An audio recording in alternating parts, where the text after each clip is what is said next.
Hello friends, I am Dr. Beena Sethi, Associate Professor in Chemistry and my today's topic is alkyne. Alkyne में मैंने पहले अपने last video में इसका introduction, structure of alkynes, साथ में आइसोमेरिज्म और नॉमेनक्लेचर को डिस्कस किया है।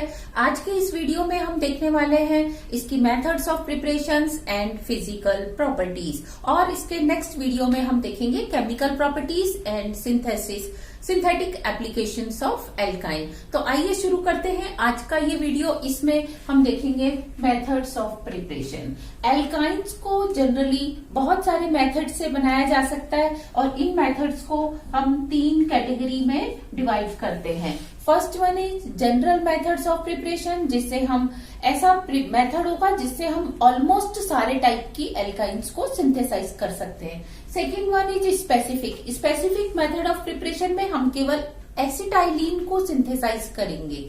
और third one is lower to higher, means हमारे पास लेस मेंबर या उसका लो मेंबर हमारे पास होगा, लोअर मेंबर, और हम उससे हायर मेंबर को सिंथेसाइज करेंगे।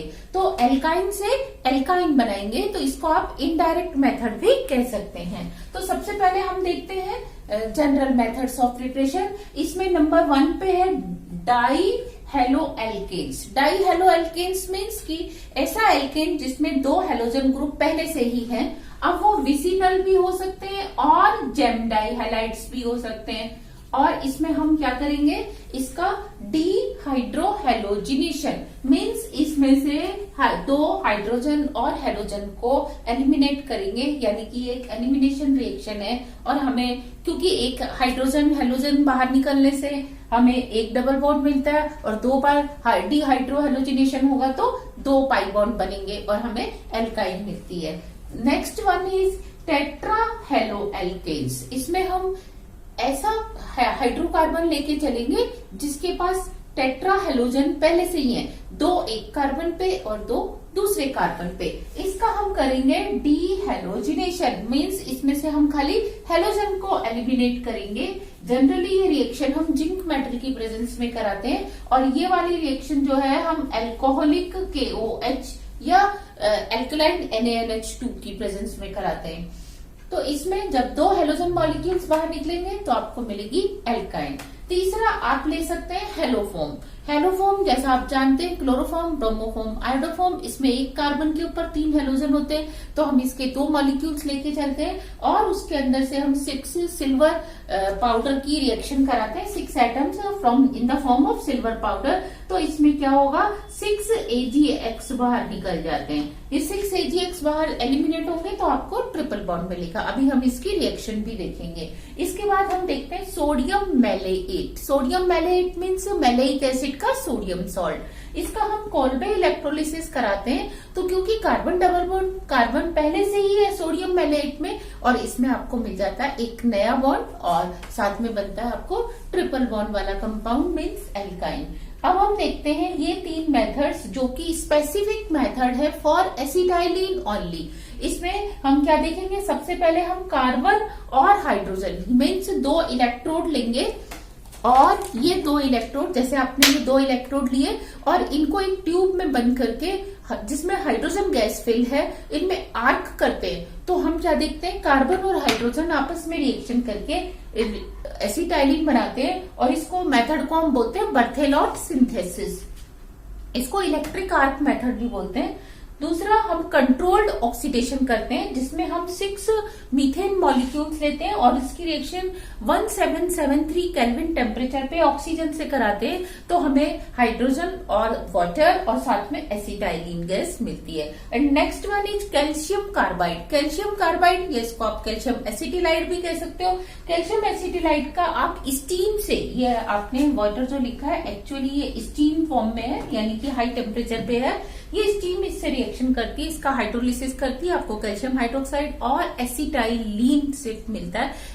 इन तीनों मेथड से आप एसिटाइलिन के अलावा कोई और एल्काइन जैसे प्रोपाइन ब्यूटाइन नहीं बना सकते। नेक्स्ट लास्ट हम देखते हैं इसका लोअर मेंबर से हायर मेंबर। इसमें आप एसिटाइलिन लेके चलेंगे या ऐसी एल्काइन लेके चलेंगे जिसमें टर्मिनल पोजीशन पे ट्रिपल बॉन्ड है। इसकी हम फर्स्ट स्टेप में रिएक्शन या तो सोडियम से या सोडामाइड NaNH2 से कराएंगे, तो एक हाइड्रोजन रिप्लेस हो जाएगी सोडियम से, यानी कि आयनिक सॉल्ट बन जाएगा। फिर उसकी रिएक्शन हम RBr से कराएंगे, तो जो सोडियम लगा था उसकी जगह आपको मिल जाता है R ग्रुप। R की वैल्यू अगर R मिथाइल है तो मिथाइल ऐड हो जाएगा, इथाइल है तो इथाइल और प्रोपाइल है तो प्रोपाइल। दिस वे हम लोअर मेंबर से हायर मेंबर बनाते हैं। तो इसमें हम एल्काइन पहले से लेके चलते हैं और एल्काइन ही बनाते हैं, बस फर्क क्या है कि लोअर मेंबर से हम हायर मेंबर बनाते हैं। तो अब हम देखते हैं इनकी इंडिविजुअल रिएक्शंस।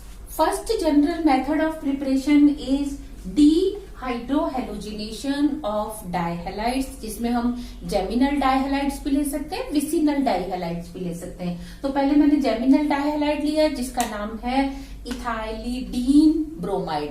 देखो स्टूडेंट्स, कंपाउंड्स का कॉमन नेम भी साथ साथ याद करते हैं और IUPAC नेम भी साथ साथ याद करते हैं। अगर आप नाम बोलने की और लिखने की साथ साथ प्रैक्टिस करेंगे तो आपको एग्जाम में कोई दिक्कत आने वाली नहीं है। कई बार वो रिएक्शन ना लिख के नाम से पूछता है कि इस कंपाउंड पे अगर हम अल्कोहलिक क्योच की रिएक्शन कराएं तो क्या होने वाला है। इसलिए common names and IUPAC name both are equally important. तो इसका नाम है आपका इथाइलिडीन ब्रोमाइड, और इसके ऊपर अगर हम अल्कोहलिक KOH की रिएक्शन कराते हैं तो ये एक Br अल्फा कार्बन से और एक हाइड्रोजन बीटा कार्बन से एलिमिनेट हो जाता है और आपको मिलता है विनाइल ब्रोमाइड। ये CH2 double bond CH Br, इसको हम विनाइल ब्रोमाइड कहते हैं। और इसके ऊपर अगर हम दोबारा रिएक्शन करा देते हैं अल्कोहलिक KOH की, यानी कि सेम रिएक्शन दोबारा करा देते हैं, तो अल्फा से और Br और बीटा से हाइड्रोजन एलिमिनेट होता है और आपको मिलता है एक नया बॉन्ड कार्बन कार्बन के बीच में, और इसका नाम होता है एसिटाइलिन।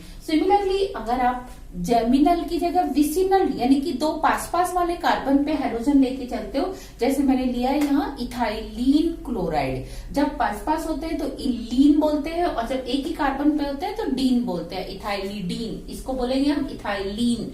इसका अगर हम अल्कोहलिक KOH से रिएक्शन कराते हैं तो पहले एक, जैसे मैंने इसको कंसीडर कर लिया, तो ये Cl और ये H बाहर निकल जाता है और आपको मिलता है विनाइल क्लोराइड। और आप इसकी जगह इसको कर लो, कोई दिक्कत नहीं है, आप ऐसे कर सकते हैं। तो ये अल्फा हो गया और ये बीटा, तो ये हेलोजन आपके पास बचा रहेगा। अब आप दूसरी बार फिर रिएक्शन कराएंगे तो ये हेलोजन और ये हाइड्रोजन बाहर और आपको मिलेगा एसिटाइलिन। यहाँ मैंने इथाइलिन की जगह क्या लिया है, हायर मेंबर लिया है, जिसमें मैंने R की वैल्यू आप कुछ भी रख सकते हो, मिथाइल इथाइल प्रोपाइल। तो यहाँ जेमिनल डाइहैलाइड लिया है, इसमें मैंने विसिनल डाइहैलाइड लिया।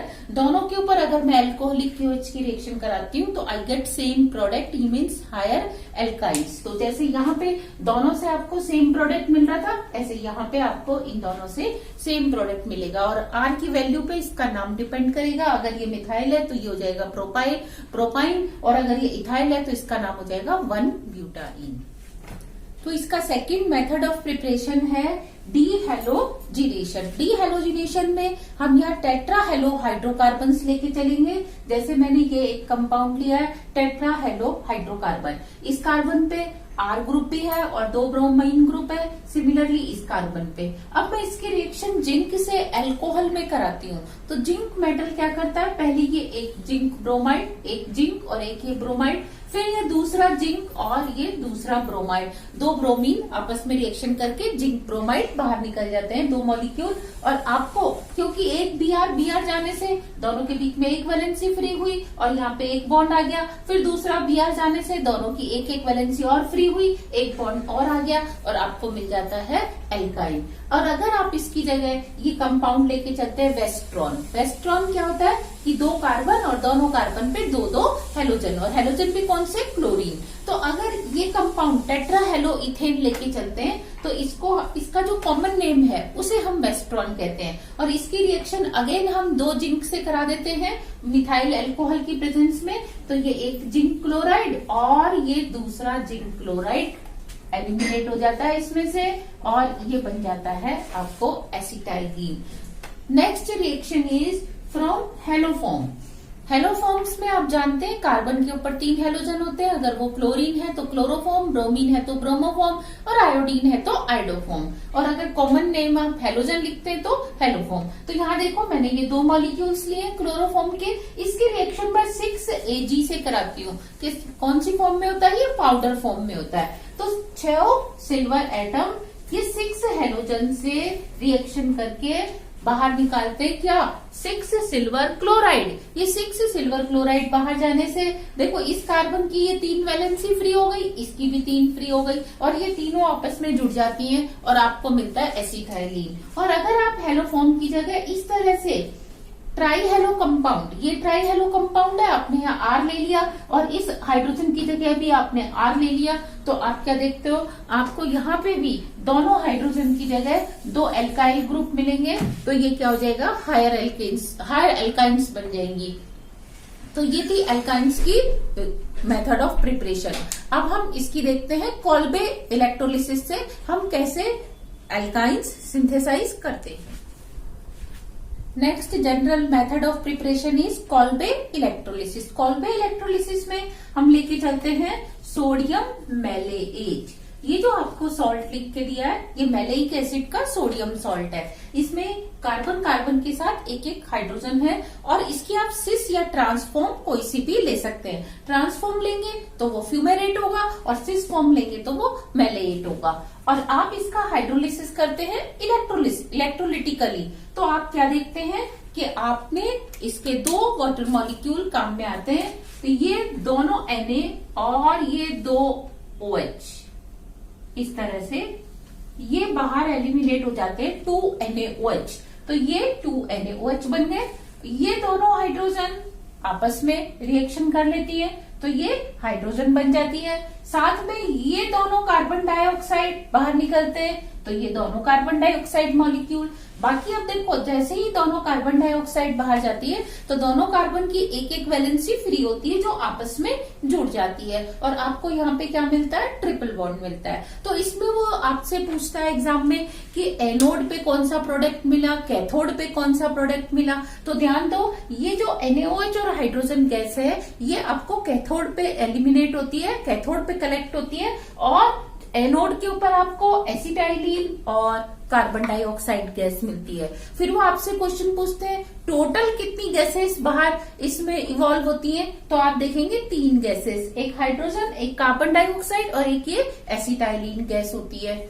साथ में अगर आप यहाँ इसका डेरिवेटिव लेके चलते मीन्स आप इस हाइड्रोजन की जगह एक R ग्रुप लेके चलते तो यहाँ पे आपको एक हाइड्रोजन की जगह R मिल जाता तो मीन्स आपको हायर एल्काइन मिल जाता। और अगर आप दूसरे R की जगह भी दूसरे हाइड्रोजन की जगह भी R या R' सब्स्टिट्यूएंट लेके चलते हो तो आपको यहाँ पे R या R' वाला डेरिवेटिव ऑफ एल्काइन मिल जाता है। तो इस तरह से ये एक जनरल मेथड ऑफ प्रिपरेशन है। इससे आप alkyne, propyne, butyne, 1 butyne, 2 butyne, pentyne कोई सा भी आप डेरिवेटिव बना सकते हैं। ध्यान देना इसका जो मैकेनिज्म है वो मैंने अलग से सारी रिएक्शंस का मैकेनिज्म एक अलग प्लेलिस्ट बना रखी है जिसमें मैंने सारी नेम रिएक्शंस का मैकेनिज्म डिस्कस किया। आप चाहें तो मेरे चैनल पे प्लेलिस्ट को सर्च करके आप इन सब रिएक्शंस का मैकेनिज्म भी देख सकते हैं। Now we see specific methods of preparation जिसमें हम एसिटाइलिन के स्पेसिफिक मेथड्स को डिस्कस करेंगे। First one is calcium acetylide के हाइड्रोलिसिस से। तो देखो हम पहले कैल्शियम एसिटिलाइट को सिंथेसाइज करते हैं। ये कैल्शियम कार्बोनेट को आपने हाई टेम्परेचर ऑलमोस्ट 2000 केल्विन तक आपने इसको हीट किया तो ये calcium oxide plus carbon dioxide में डिकम्पोज हो जाता है। ये कैल्शियम ऑक्साइड कार्बन से रिएक्शन करके आपको देता है कैल्शियम कार्बाइड जिसको आप कैल्शियम एसिटिलाइड भी कहते हैं और ये CO2। आपको एक्चुअली कैल्शियम एसिटिलाइड का स्ट्रक्चर पता होना चाहिए। इसमें क्या होता है कि ये एसिटिलाइड आयन होता है, कार्बन ट्रिपल बॉन्ड कार्बन और दोनों कार्बन के ऊपर नेगेटिव 1। और ये दोनों क्योंकि आयनिक है तो ये कैल्शियम +2 से आयनिक बॉन्ड से जुड़े हुए होते हैं। और आप इसको इस तरह से C ट्रिपल बॉन्ड C और दोनों कार्बन पे -1 को इस तरह से भी लिख सकते हैं C2 -2। और इसको आपने कैल्शियम के साथ जोड़ दिया तो ये बन गया CaC2 जिसमें एक कैल्शियम आयन है और इस आयन को हम बोलते हैं एसिटिलाइड आयन। और जब हम इसका स्टीम से हाइड्रोलिसिस करते हैं तो 2 वाटर मॉलिक्यूल की स्टीम जो है इससे रिएक्ट करती है। तो देखो दोनों ये नेगेटिव है तो दोनों के ऊपर 2H+, एक H+ इसको एक H+ इसको मिल जाता है और आपको प्रोडक्ट मिलता है एसिटाइलिन। दूसरा जो दोनों OH नेगेटिव हैं ये इस कैल्शियम +2 को मिल जाता है और आपको साइड प्रोडक्ट की फॉर्म में कैल्शियम हाइड्रोक्साइड मिलता है। तो इस तरह से आप एसिटिलीन को सिंथेसाइज करते हो। इस मेथड से आप कोई और एल्काइन सिंथेसाइज नहीं कर सकते। Next one is controlled oxidation. Controlled oxidation में आप मीथेन का कंट्रोल्ड ऑक्सीडेशन करते हो ऑलमोस्ट 1370 केल्विन टेम्परेचर के ऊपर, तो आपको acetylene, carbon monoxide and hydrogen gas मिलती है। अगर आप इसका कंप्लीट करते तो फिर तो सारे कार्बन CO2 में और हाइड्रोजन H2O में कन्वर्ट हो जाते, लेकिन यहाँ ऐसा नहीं हो रहा। इसका मतलब आपने कंट्रोल्ड ऑक्सीजन लेके फिर इसका ऑक्सीडेशन किया है। Last one is Berthelot synthesis. Berthelot synthesis को हम इलेक्ट्रिक आर्क सिंथेसिस भी बोलते हैं क्योंकि हम इसमें 2 इलेक्ट्रोड ले लेते हैं कार्बन के और इन दोनों इलेक्ट्रोड को एक ट्यूब में सील कर देते हैं। जैसे ये कोई ट्यूब है, इस ट्यूब में आपने ये 2 इलेक्ट्रोड ले लिए, इस ट्यूब में हाइड्रोजन गैस फिल होती है और ये दोनों इलेक्ट्रोड को हम बारी बारी हाई वोल्टेज के ऊपर ऐसे टच करते हैं जिससे क्या होता है आर्क जनरेट होती है। और आर्क जनरेट होती है तो बहुत हाई टेम्परेचर हो जाता है और उस हाई टेम्परेचर पे ये हाइड्रोजन से रिएक्शन करके क्या बना देता है एसिटाइलिन। तो इसका टेम्परेचर देखो 3273 मीन्स 3273 केल्विन टेम्परेचर के ऊपर ये कार्बन हाइड्रोजन से रिएक्शन करता है क्योंकि आप ये आर्क हाइड्रोजन के एटमॉस्फेयर में करा रहे हैं और आपको मिलती है एसिटाइलिन। इस मेथड से भी हम केवल एसिटाइलिन ही बना सकते हैं। Now we see higher members of alkynes from lower member of alkynes. यह हमने सबसे लोएस्ट मेंबर ऑफ एल्काइन लिया है एसिटाइलिन। इसकी रिएक्शन हम सोडियम मेटल या सोडामाइड NaNH2 से कराते हैं तो क्या होता है कि ये H+ हट जाता है और Na+ इसकी जगह आ जाता है, साथ में हाइड्रोजन गैस इवॉल्व होती है। अगर आप एक बार रिएक्शन कराएंगे तो एक होगा और अगर आप एक्सेस में कराएंगे तो दोनों साइड से हाइड्रोजन हटके हाइड्रोजन गैस इवॉल्व होगी और आपको Na2C2 मिलेगा, डाई सोडियम सॉल्ट Na2C2 और ये है आपका NaC2H, यानी कि एक कैटायन की जगह अभी हाइड्रोजन है। अब ये क्योंकि आयनिक सॉल्ट है आप इसके ऊपर एल्काइल ब्रोमाइड से रिएक्शन कराते हैं। एल्काइल की नेचर आप मिथाइल, एथाइल, प्रोपाइल कुछ भी ले सकते हैं। तो ये Na और ये Br आपस में रिएक्शन कर लेते हैं और आपको यहाँ पे मिल जाता है higher member of alkyne RC triple bond CH, साथ में एक NaBr। और अगर आप इसकी रिएक्शन कराएंगे तो आप क्या देखेंगे, दोनों Na 2 Br से रिएक्शन कर लेंगे। ये सोडियम ब्रोमाइड और ये भी सोडियम ब्रोमाइड और दोनों एल्काइल ग्रुप दोनों कार्बन से जुड़ जाएंगे और आपको मिलेगा सिमेट्रिकल एल्काइन। यहाँ ध्यान देना है, अगर आप इस मेथड से करेंगे और R की वैल्यू मिथाइल, इथाइल, प्रोपाइल एक ही साइड इंक्रीज होगी तो आपको हमेशा टर्मिनल एल्काइंस मिलेंगी और अगर आप इस तरीके से करेंगे तो आपको टर्मिनल के अलावा सिमेट्रिकल एल्काइंस मिलेगी। मीन्स इस मेथड से टर्मिनल नहीं मिलेगी, इस मेथड से आपको टर्मिनल मिलेगी लेकिन सिमेट्रिकल नहीं मिलेगी, इससे आपको सिमेट्रिकल मिलेगी। तो ये था इसके मेथड्स ऑफ प्रिपरेशन। अब हम देखते हैं फिजिकल प्रॉपर्टीज ऑफ एल्काइन, जिसमें सबसे पहली प्रॉपर्टी है कि C2 से C5 means first 3-4 members are gases. C2 means alkyne, then propyne, then butyne, ये इसकी गैसेस हैं। इसके बाद C6 से C13 कार्बन वाले एल्काइंस जो है वो लिक्विड है और C14 से हायर वाली एल्काइंस सारे सॉलिड फॉर्म में होती हैं। और अगर हम इनकी बात करें एल्काइन के स्मेल की तो इनके अंदर अपनी ओरिजिनल कोई स्मेल नहीं होती, लेकिन because of impurity of phosphine gas PH3, ये फॉस्फीन गैस होती है, इसकी वजह से इसमें गार्लिक की तरह से स्मेल आती है। और मेल्टिंग पॉइंट इनका थोड़ा सा हायर होता है क्योंकि बीइंग लीनियर ये पैकिंग इनकी अच्छे एफिशिएंसी के साथ पैकिंग होती है, जिससे इनका मेल्टिंग पॉइंट हायर होता है। क्योंकि अच्छी पैकिंग होने से वंडरवाल फोर्सेस अच्छे होते हैं और उनको ब्रेक करने के लिए यू नीड मोर एनर्जी। और ये क्योंकि नॉन पोलर है इसीलिए they are insoluble in water but they are soluble in non polar solvent like carbon tetrachloride, chloroform, carbon disulphide, benzene, इनमें ये सॉल्युबल होते हैं। डेंसिटी इनमें क्योंकि ऑक्सीजन एटम नहीं है और दोनों ही एटम क्या है, कार्बन और हाइड्रोजन, ऑक्सीजन से हल्के हैं, इसलिए इनकी डेंसिटी की रेंज होती है 0.60 से 0.77 ग्राम पर सीसी। मीन्स अगर आप शुरू वाले एल्काइंस ले रहे हो तो आपको डेंसिटी 0.60 की रेंज में मिलेगी और अगर आप हायर एल्काइंस ले रहे हैं तो आपको डेंसिटी 0.77 के आसपास मिलती है। और ये हायर से हायर मेंबर भी इनका वाटर के कंपैरिजन में लेस डेंस होता है। तो ये थी इनकी physical properties and in my coming lecture I will discuss with you chemical properties. और इसके प्रीवियस लेक्चर में I already have discussed introduction and rest of the basic properties like isomerism, structure and nomenclature. So if you have any query, please write in my comment section so that I can solve your queries also. Thank you very much. All the very best.